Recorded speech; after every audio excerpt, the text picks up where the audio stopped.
Magandang gabi po sa bawat isa. Malakas na palakpak sa Panginoon. So, mag-aral tayo ng salita ng Diyos.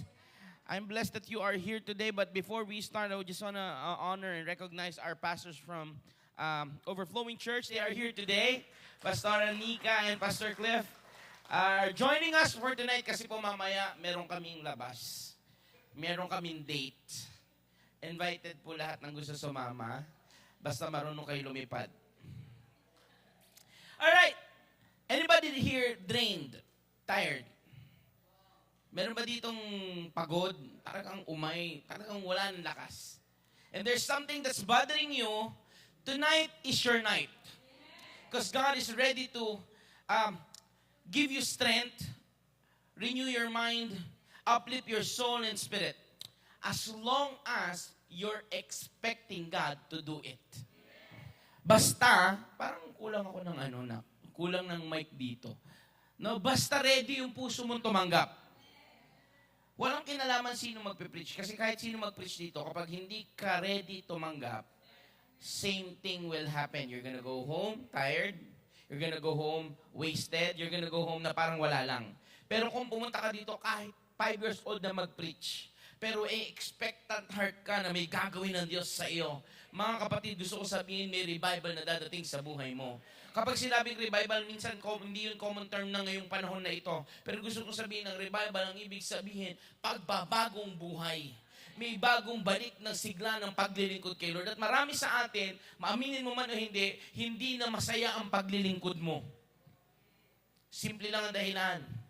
Kasi patay na ang relasyon mo sa Diyos.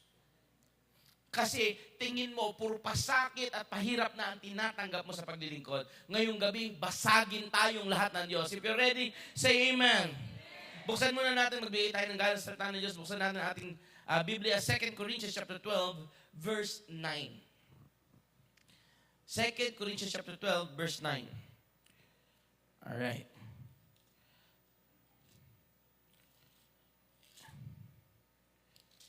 Alright, nandiyan na. Sabi dito, but he said to me, my grace is sufficient for you, for my power is made perfect in weakness. Therefore, I will boast all the more gladly of my weaknesses, so that the power of Christ may rest upon me. Sabi niya doon, sa aking kahinaan, lalo kong malakas. Dahil alam ko sa aking kahinaan, nandoon ang kapangyarihan ng Diyos kumikilos. Meron niyang clause, meron niyang kailangan mong gawin. Kailangan nakarest ka sa presence ni Lord. Kasi hindi ka mapapalakas kung outside ka ng presence ni Lord. Kahit mahina ka, pero kung wala ka sa presence ni Lord, hindi ka mapapalakas ng presence ni Lord. Kaya ngayong gabi yun ang gagawin natin, bumabad sa presensya ng Diyos. Tayo lahat ay pumikit, manalangin po tayo. Panginoong Jesus, nagpapasalamat kami ngayong gabing ito. Mabuti ka dahil gusto mo kami, Panginoon, maglingkod ng tapat sa iyo. Sa kabila ng aming mga kahinaan, kamalian, kalikuan, pinipili mo kaming patawarin, bigyan ng hininga araw-araw, bigyan ng kalakasan upang magpatuloy sa araw-araw namin ginagawa. Ganun pa man, Lord, nakakalimutan ka man namin, hindi mo naman kami nakakalimutan. Nababaliwala ka naman namin, Lord, ikaw naman, kailanman hindi mo kami iniwan ni pinabayaan man. Salamat sa gabing ito, palakasin mo nangangailangan kalakasan, revive mo kaming lahat. Huwag ka magtangi ng kahit isa. Lahat kami kailangan namin ng revival ngayong gabing ito. Purihin ka, tago mo ko sa likuran at ikaw lamang ang maluwalhati at maitaas sa pangalan ni Jesus. Everybody say Amen. Malakas na palakpak kay Lord. We can all be seated in the presence of God. Weakness means something you cannot bear. Ang kahinaan daw ay isang bagay na hindi mo na kinakaya. Kaya ka tinawag na mahina sa bagay na dahil hindi mo kaya yon. Pero may kahinaan din dahil wala ng lakas para ipagpatuloy yung dating ginagawa. Either sa dalawa, we could face one or the other. Either ikaw yung taong nagpapatuloy, pero pagod na, kaya yung effort mo at saka yung energy mo in doing your ministry, hindi na the same as before. Meron ba mga ganun tao dito? Meron naman din yung isang tao na mahina, hindi dahil sa hindi niya pa nabibigay yung best niya, kundi mahina dahil hindi niya makita saan siya huhugot para pag paglabanan yung kanyang pinagdadaanan. May kahinaan tayong lahat. And I want to tell you the good news this night, it may be too much for you, but it's never too much for God. Gusto kong ibalita sa iyo, oo, maaaring mabigat sa iyo ito. Maaaring hindi mo na kaya, pero gusto kong malaman mo, sa Diyos, kayang-kaya mo yan. The one that is saying this verse is Apostle Paul. Kilala natin siya, isa siya sa mga pinakadakilang apostol na ginamit ng Diyos sa Biblia. He wrote more or less 18 to 21 books of the New Testament. Ang dami niya sinulat na libro na ginagamit natin sa New Testament. The problem is, siya nagsulat nito. At ang sabi niya, may kahinaan ako. At gusto ko sabihin sa iyo, hindi mo kailangan tanggi o ikahiya na may kahinaan ka. Normal yan. Maging ang great Apostle Paul nagsabi, may kahinaan ako. At ang pag-amin ang unang susi sa paglaya. Your struggle today will be your testimony tomorrow. Ulitin natin niya, your struggle today will be your testimony tomorrow. May kahinaan ka ngayon, pero one day you're testifying it to people na may pinagdadaanan din kahinaan kagaya ng pinagdadaanan mo. At sinasabi sa kanila, last time, ganyan din ako. Pero hindi ka dadating doon sa patotoo kung hindi mo muna paglalabanan yung kahinaan. Sabi ni Apostle Paul, Lord, ako ay nananalangin, pero ang katotohanan, walang sagot doon sa lahat ng problema ko. Sino dito ang may mga parang tinik sa buhay na hindi niya matanggal? Minsan, yung tinik ng buhay mo, yun din yung source ng income mo. Meron bang ganun dito?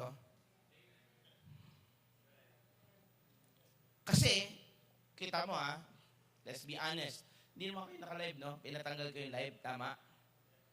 Right. Wala yung mga kapatid natin dito. Sige, i-video mo na ako.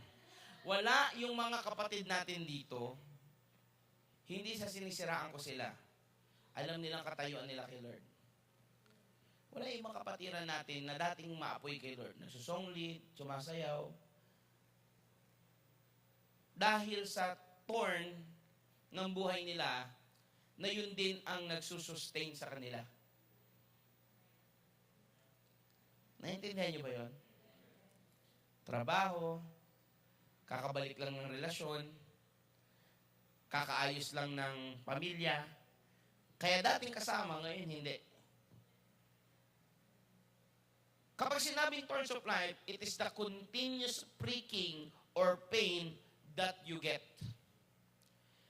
Iba-ibang klase na patuloy na sakit na nararamdaman natin. Merong sakit sa bulsa. Lahat tayo yata affected nun, you know? Sa lahat ng di affected, say amen. Praise the Lord. Manghingi tayo mamaya ng maraming pera sa ating mama, sir. Pero ang katotohanan, lahat tayo affected doon. Yun thorn. Ulit natin, ano yung thorn? A continuous pain that pricks you. Patuloy na sakit na tumutusok sa'yo.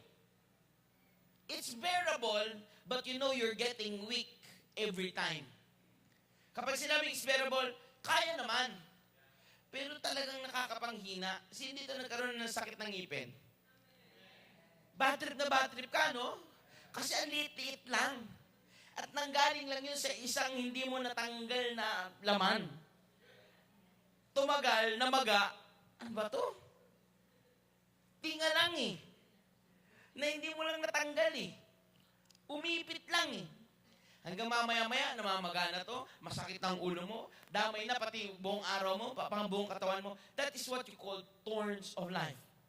May mga ganun tayong lahat. Either partner mo sa buhay, either trabaho mo, Either financial status mo, either health mo. At pag nagpatuloy ako, tatama ako sa lahat sa atin eh. Maaaring sitwasyon yung mag-ina, mag-asawa, o family, unstable ka sa buhay ngayon, unstable yung mind mo. Naintindihan natin, there is something that always pricks us. And every time it pricks us, it drains us, and it hurts us. It gives us pain. I want you to understand, sabi ng Genesis chapter 32, magbasa tayo, gusto natin maintindihan ito. Title po ng ating message is Drained, Tired. Drained, Tired. Genesis chapter 32, verse 22 to 32. Genesis chapter 32, verse 22 to 32. Ito po ay patungkol sa istorya ni Jacob, kung saan nakipag-wrestle siya kay Lord.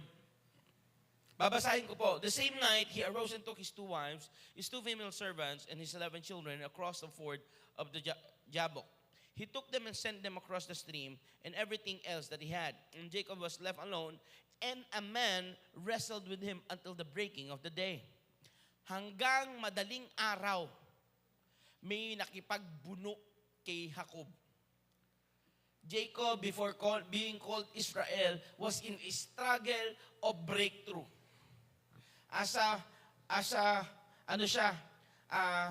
Dulo ng papunta ng kanyang pagkalaya sa lahat ng tanikala ng kanyang nakaraan.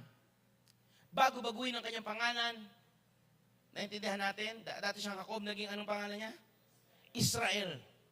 A man of promise. Bago siya naging ganoon, dati siyang Jacob, which means the deceiver. Meron siyang pinag-i-strugglean. I don't know what your struggle is. Maybe it's sin, it's porn, it's adultery, it's bad relationship, hidden relationship, ano man yan. I cannot open up, hindi ko makapag-open kasi baka i-condemn ako. Yan, mga struggle yan eh. Pain yan eh. Hindi namin ma-open up kasi baka hindi kami payagan kami. Alam niyo ba ano yung ganong sagot? Alam mo kagad na hindi kayo pwede. Pag ganun ang nasa isip yung mga kabataan, mga single dito, pag ganun ang utak mo, automatically, huwag mo nang tanong kung pwede kayo. Kasi pinagdududahan mo nga kung pwede mong i-out yung nyo eh, relationship nyo eh. Obviously, hindi. Kasi kapag mahal mo, kahit lumipat ka pa ng church, wala. Hindi ko sinasabi lumipat kayo ng church. Si JM daw, sinubuking ka ni Mama. Kahit pastoral ka na dun, at nag-pioneer ka na ng church, pag may mahal ka, ready mong pagtanggol kahit itatwa ka.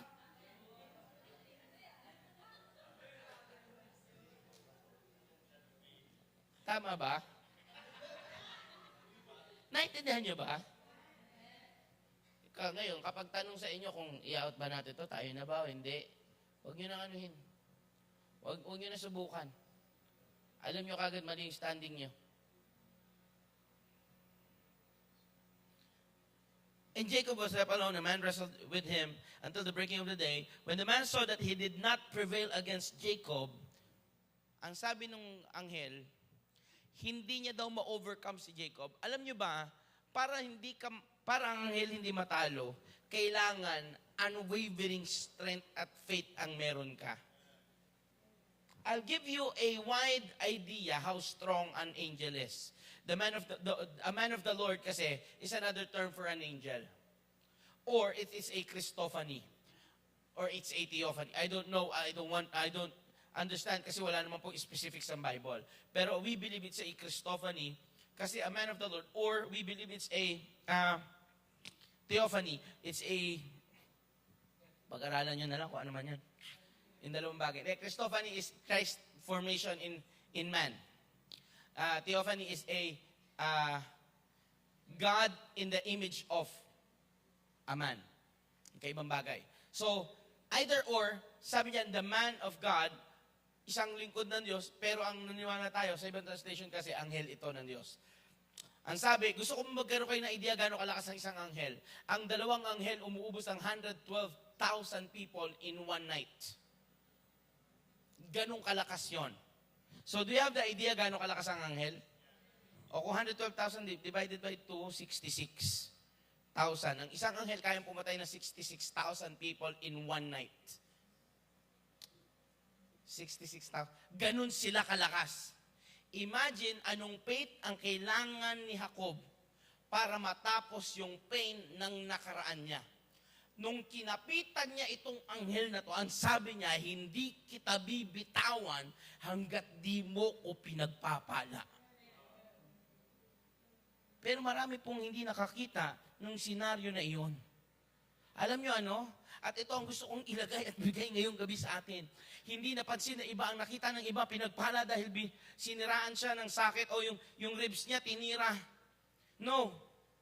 Ang nakita ni Jacob that moment, my breakthrough is with the presence of God. Palakpakan nga natin malakas Panginoon.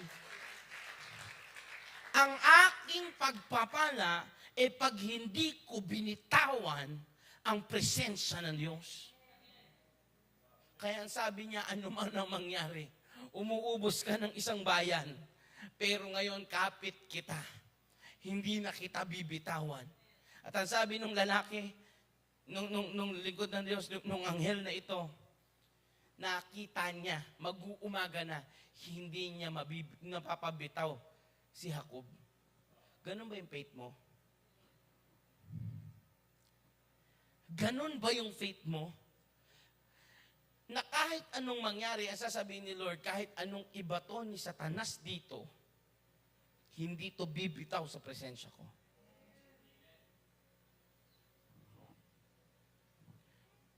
Hello? Sabi ng verse 25, when the man saw that he did not prevail against Jacob, he touched his hip socket, and Jacob's hip was put out of joint. As he wrestled with him, then he said, kapatid, hindi niyo napansin, hindi bumitaw si Jacob pagtapos niyang tanggalan, i-dislocate yung hip. Hindi siya bumitaw. Ang sabi, lalo pang kumapit si Jacob. Ang sabi, then he said, let me go. Siya na yung umayaw. Sabi niya, pwede ba? Pakawalan mo na ako, mag-uumaga na.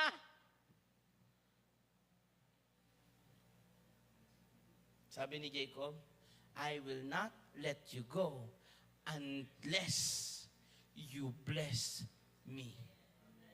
There is a pain in the past. Tumatakbo si Jacob, pero in the morning, nakita niya yung presence ni Lord.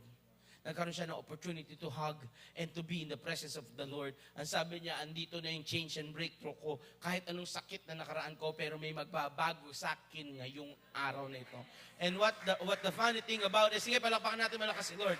The funny thing about it is, it was a night time when he saw the light. Gabi nung makita niya yung presensya ng Diyos. At ang sabi, inabot na sila ng umaga.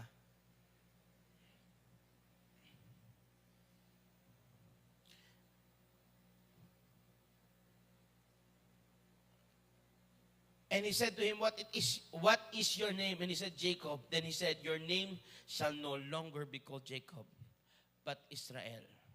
For you have striven with God and with men, and have prevailed. Ang sabi niya, pagkat nakipagbuno ka sa tao, pati sa Diyos. At ikay nagtagumpay.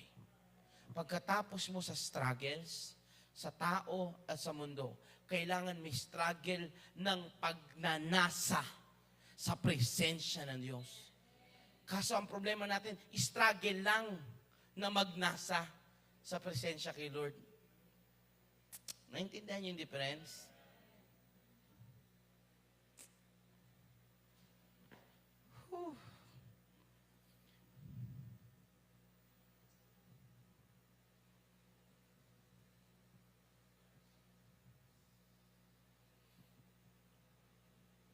Then Jacob asked him, please tell me your name. But he said, why is that you ask my name? And there he blessed him. So Jacob called the name of the place Peniel, saying, for I have seen God face to face, and yet my life has been delivered. The sun rose upon him as he passed Peniel, limping because of his hip. Ang sabi doon sa lugarin ng Peniel, nung nakita niya, sabi niya, simula ngayon dahil natanggap ko na yung pagpapala ko, hindi na ako si Jacob, si Israel na ako, hindi na ako yung deceiver, hindi na ako yung mandaraya, hindi na ako yung talunan, hindi na ako yung may nakaraan laging numahan sa akin, hindi na ako yung taong may pain na everyday na mapapaalala sa akin na ako yung mandaraya, ako yung manluloko, ako yung makasalanan, hindi na yun ang pangalan ko, ako na si Israel, pagkat ako'y hindi na mandaraya. Ako na si Israel dahil ako na ang tao ng pangako. At sabi niya doon sa oras na iyon, dumating ang araw. At sabi niya, itong lugar na ito ay pangangalanan kong Peniel dahil dito nakatagpo ko ang Diyos.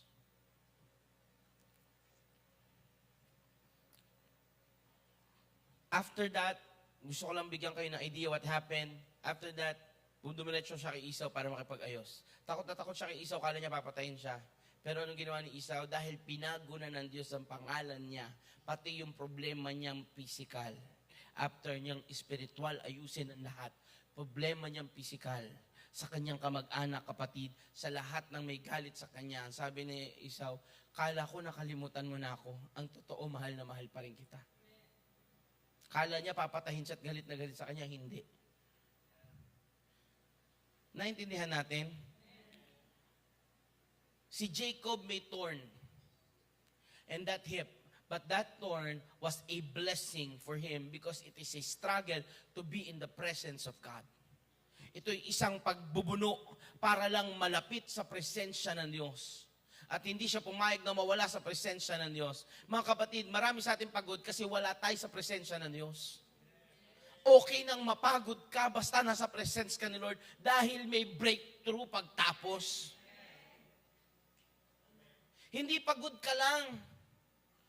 Tapos wala ka pa sa presence ni Lord. Manghihina, manlulumo talaga tayo. Hello?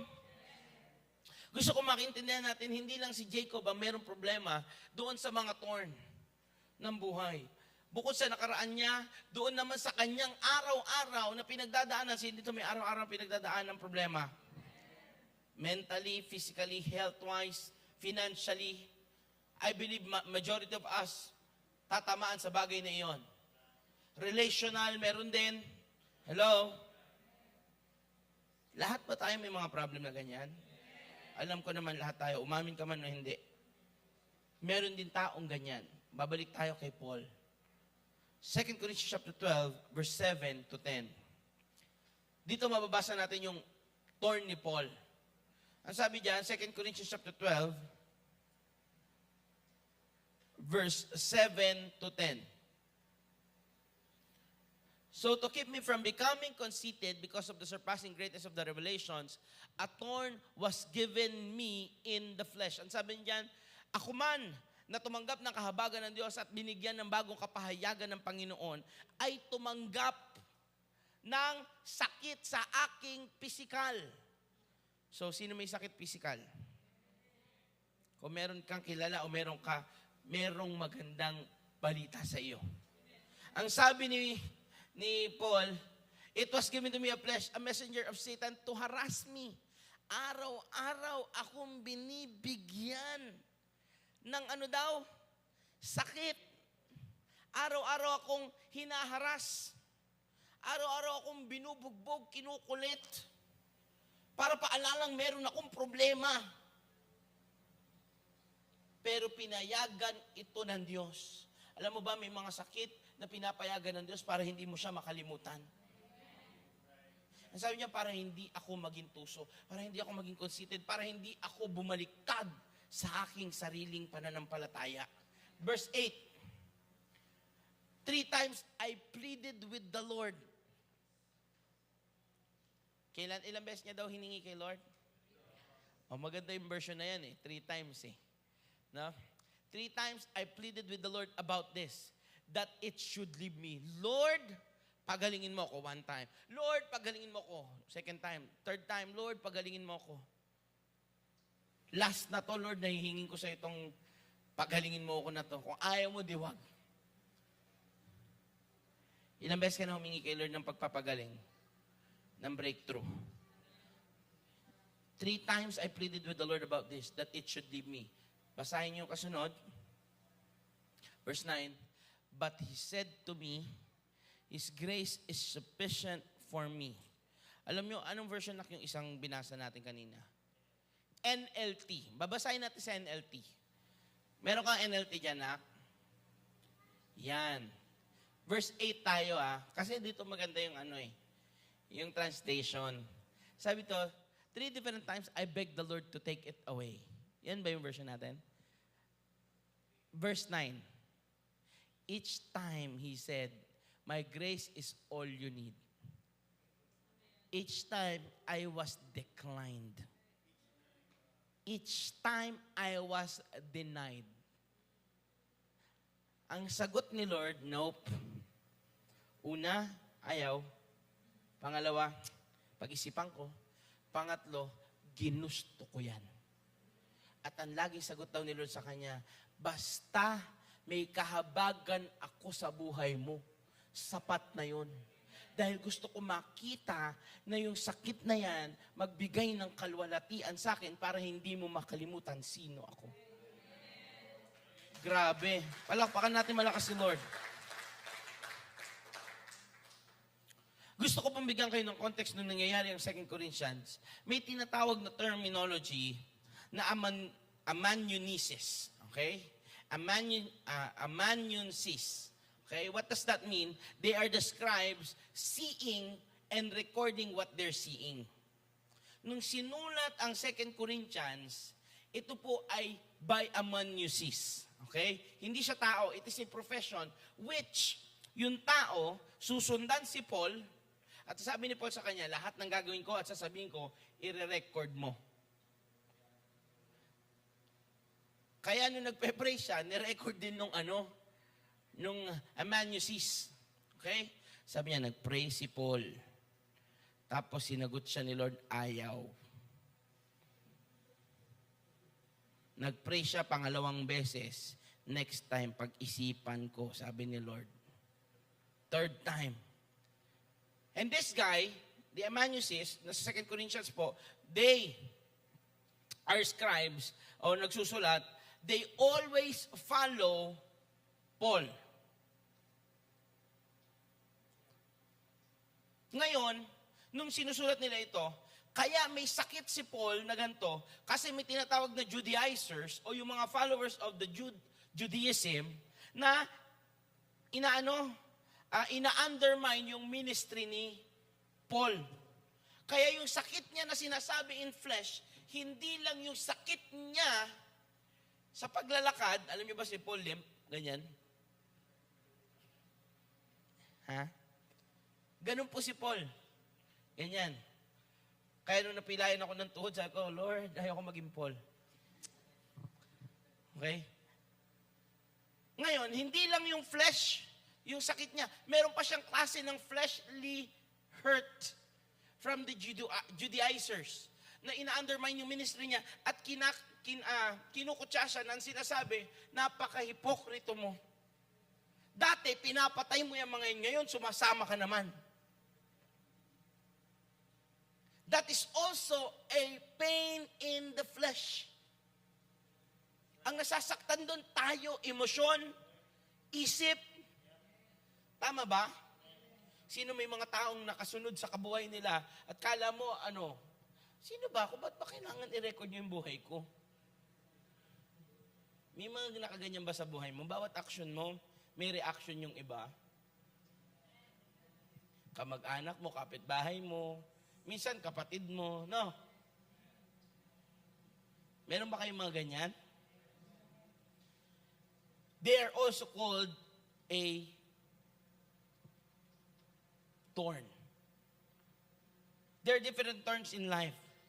It is anything that irritates, nags, insults, persecution, or difficulties ng buhay natin. Merong iba't ibang klase ng thorn ng tao. At lahat yun dinaanan ni Paul. At gusto ko malaman ninyo, dumaan si Paul sa emotional thorn. From highest of highs to the lowest of lows, nung siya'y nagpapapatay ng lahat ng mga Christians. Dumating siya sa pinakamataas dahil kung ano sabihin niya gagawin ng Roman Empire. That's the highest of highs, emotional torn niya. Bakit? Nung nangyari, kinausap at kinagtagpo na siya ng Diyos. Lahat ng kanyang ginawa, pinagsisihan niya yun.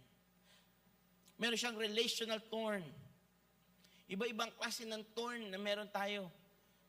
Sabi ng relational thorn ni Paul, ano ba kayo? Parang hindi ko kayo mga anak sa Espiritu. Gusto nyo ba? Pagdating ko dyan, magdala ko ng pamatok at pagpapapaluin ko kayo para lang tumino kayo. May relational thorn siya. Ibig sabihin, may sakit siya sa kanyang mga relasyon na inaasahan niyang magiging matino. Pero nung nawala siya, nag-away-away. May physical thorn din si Paul. At maaaring ganito rin ang ating mga status. May emotional, may relational, may physical. May physical thorn si Paul. Ikaw ba naman malaglag ka sa kabayo? Madaga na ng kabayo, hindi ba mapilay ang paa mo doon? Talagang pilay siya. May financial thorn. Imagine being the head ng lahat ng mauutusan sa buong Roman Empire. Anong klaseng pera meron siya? From being the head to being the hunted. Dating punong-puno ng pera at hawak niya ang pera ng Roman Empire. Papunta doon sa siya na ngayon ang tinutugis nung natin niyang pinaglalaban. Naintindihan natin? Ubus ang pera niya doon. Wala. Ito ang sabi ng verse 7. Says it was a gift. Lagay mo sa verse 7. Yung thorn, kailangan maintindihan natin ang terminology. It was a gift. So to keep me from becoming conceited because of the surpassing greatness of the revelations, a thorn was given. It was a gift. Hindi lahat ng thorn just to make you suffer. Hindi lahat ng thorn, ng lahat ng sakit na nararamdaman mo para maghirap at masaktan ka. May mga thorn para i-keep ka in check. May mga thorn na regalo ng Diyos para hindi ka magyabang. Kasi kung pagpapalain ka ng Diyos, malamang sa linggo wala ka eh. Sample, Sabado ng madaling araw, lahat tayo magre-receive ng 10 million. Sino kukunin yung 10 million? Tatanggapin mo lang libre. Sino kukuha nun? Sino magsisimba? Praise the Lord sa mga magsisimba diretso. Pero yung mga lahan ninyo pera na baka manakaw, baka matakbo. Praise the Lord sa mga tapat na tao. Ang dali pong sabihin yan, alam nyo, kasi hindi natin hawak eh. Bigay sa'yo ng buong buo, mapagpapalit mo kagad si Lord. Paano napatunayan? Baptism lang eh. May babautismo, may dedicate lang, wala ka na sa church eh. Tinapat lang ng linggo eh. Binangga lang sa pagsamba kay Lord. May birthday yan lang, may reunion lang, linggo nyo pa tinapat. Tapos 10 million pa. Huwag nyo alakuhin. Oh, totoo hindi? May swimming lang kayo, may team building lang kayo, wala na yung Sunday service eh. Wala nang umimen. Dadahilan nyo pa kay pastor, Pastor, totoo lang, hindi ko gusto sumama talaga. Wala lang akong choice. Required ng company. Sabi mo sa kanila mo, basang-basa ka. Tapos 10 milyon, sasabi mo, nandito ka, lelang. Walang naniniwala sa'yo.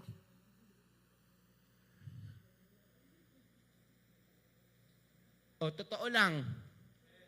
Kaya kung meron mang gagawa nung praise the Lord. Alam nyo ba anong dapat thinking nyo?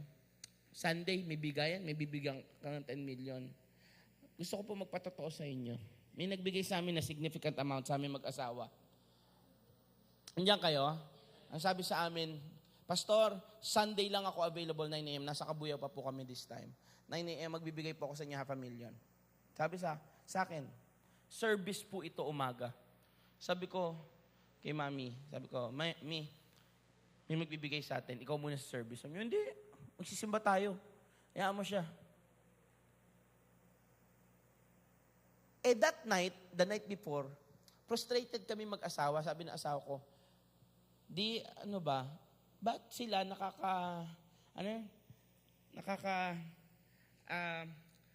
nakaka-experience ng, Mami yung word ng blessing na, binibigyan ng sasakyan, binibigyan ng bahay. Bakit sila ganun? Tayo, hindi natin naranasan yun, no? Sabi, siya nag-ano kami ng frustrations kasi bayaran na eh. Di ba, pag bayaran na, ganun kayo mag-usap? Hindi to ganun mag-usap pag mag-asawa. Minsan nagka-question kayo. Ganun kami, sabi ng asawa ko, ba't kaya ganun? Sabi ko, hayaan mo, Mami, bibigyan tayo ng blessing, Lord. And then that night, may tumawag sa akin. Sabi niya, Pastor, bukas, bibigay ko po sa inyo 500,000. 9 a.m., magla-lunch tayo. Nung nabasa ko hanggang lunch, may service, papaalam mo kay Pastora. Sabi lang ni Pastora niyo sa akin, hindi. May service tayo eh. Kung bibigay niya, bigay niya kahit hapon, bibigay niya yan eh. Sana ganun puso niyo, no? Sana ganun puso natin. Ibibigay niya pala eh. Di bibigay niya nang hindi tatamaan yung church ko. Hindi tatamaan yung pagyakap ko sa presence ni Lord. Pero sa atin, maintindihan ni Lord yan. Iba na to. Magta-tights naman ako. May love gift pa.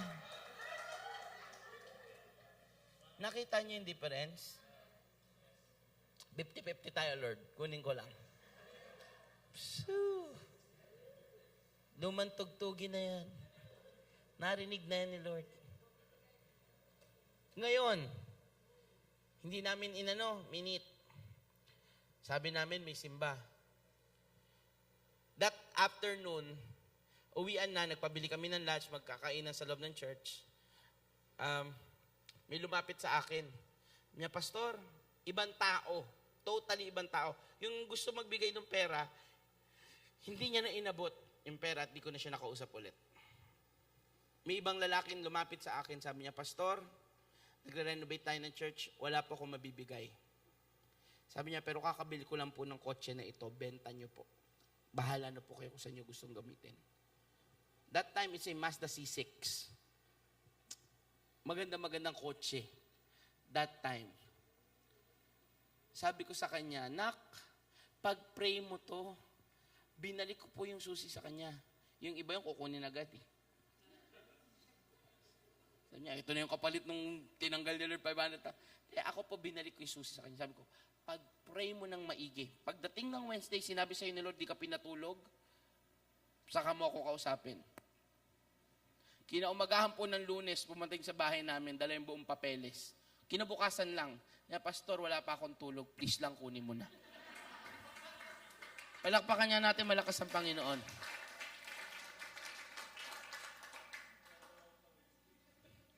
Hindi umabot ng Wednesday, kasi isipin mo, hindi ka nakatulog, Lunes pa lang. Sabi niya, Pastor, please lang kunin mo na. Binagpala siya ng gusto ni Lord. It was a covenant from the Lord that time. Gusto ko malaman natin, may mga pain tayo, thorns tayo, in finances, in everything. Pero kapag niyakap mo yung presensya ni Lord, iba siya magpala. It is a gift, ang sabi ng verse 7, yung thorn natin. Pero tingin nyo ba, malulugod si Lord sa thorn na meron ka? Kung nalulugod siya dyan, Lord, hayaan mo na basta malugod ka lang. Kasi kung babaguhin niya yung status mo, meron dito, tingin nila, ang turn nila, dahil solo sila sa buhay, humingi ng partner kay Lord, nagkaroon ng partner. Hindi ako nagsabi, ano nangyari? Nawala. Iba na naging Lord. Totoo hindi. Tapos pag nag-preach si pastor patungkol sa ganung bagay, offended. Parang pwede naman akong kausapin personally Ikaw ba kinakausap? Ikaw ba pinatatamaan? Sabi ko na to noon at gusto ko pang sabihin sa inyo, walang baliw na pastor na gagawa ng mensahe para lang sa'yo specifically. Ano ka special?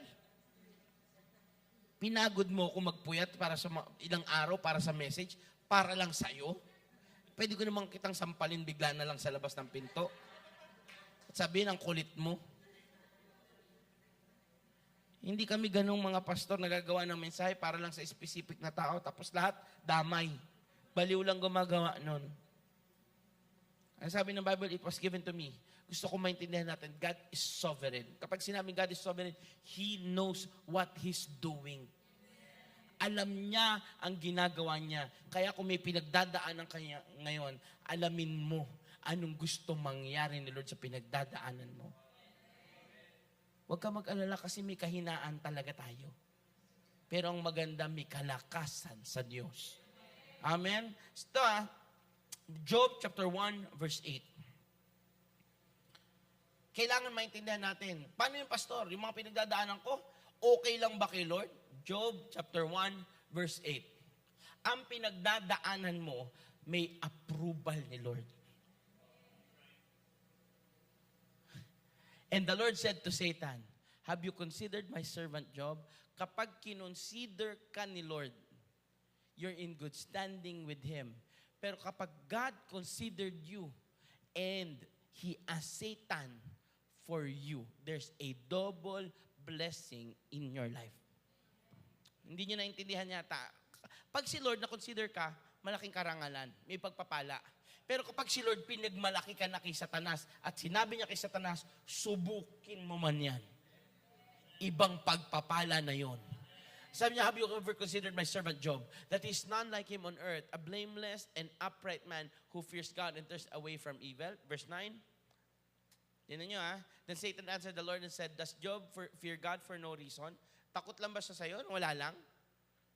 Ang sagot ni Satan, next verse na, have you not put a hedge around him and his house and all that he has? Hindi ba pinagpala mo siya sa lahat ng kanyang pag-aari, hanggang sa kanyang mga kamay, at sa lahat ng kanyang buong pamilya? Sumunod na talata.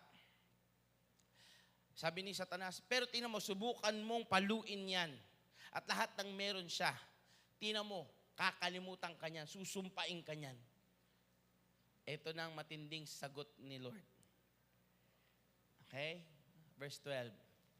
And the Lord said to Satan, behold, all that he has is in your hand. Magtatapos na po ako, gusto kong magets nyo yung point. Ang sabi ni Jesus, sabi ng Diyos kay Satan, lahat ng meron siya, galawin mo na, Satanas. All that he has is in your hands. Nasa kamay mo, Satanas. Ang lahat ng pagmamay-ari niya, mula pamilya niya, sa lahat-lahat na. Tinan nyo only against him, do not stretch out your hand. Maliban sa kanya. Anong dahilan kaya? Kasi lahat ng bagay sa paligid mo pwedeng hawakan ng kaaway. Pera lang sa'yo dahil hawak ka ng kamay ng Diyos. At pag ang Diyos ang may hawak sa iyo, huwag kang matakot. Huwag kang magamba. Huwag mong alalahanin anuman ang iyong haharapin. Oo, pagod ka, pero dahil nasa kamay ka ng Lord, kahit balagbagin pa ng demonyo yung iyong finances, hawak ka ni Lord. Ano sasabihin ni Lord at the end of all that happened to Job? And God returned to him a double of all he had. Dinoble ng Diyos ang lahat ng meron siya. Kapatid, huwag ka mag-alala kung parang si Satanas na namumuno sa lahat ng parte ng buhay mo. Huwag lang sa buhay mo mismo. Nakakapagod talaga kapag ang kaaway laging panalo, no? Bibiyahe ka lang sa work kung ano-ano na mararanasan mo Paggising na lang sa umaga, struggle na Saan kaya ako kakain ngayon? Ano kaya, meron pa kaya kaming pambayad sa next na bayaran? Sino dito pagod na? Gusto ko tang palakasin sa isang bagay. Manatili ka sa presensya ng Diyos. Hayaan mo na yung the rest. Ang katotohanan, di natin hawak ang buhay. Pero yung buhay natin, basta hawak ni Lord, okay na. Tayong lahat po ay tumayo. Malakas na palakpak sa Panginoon.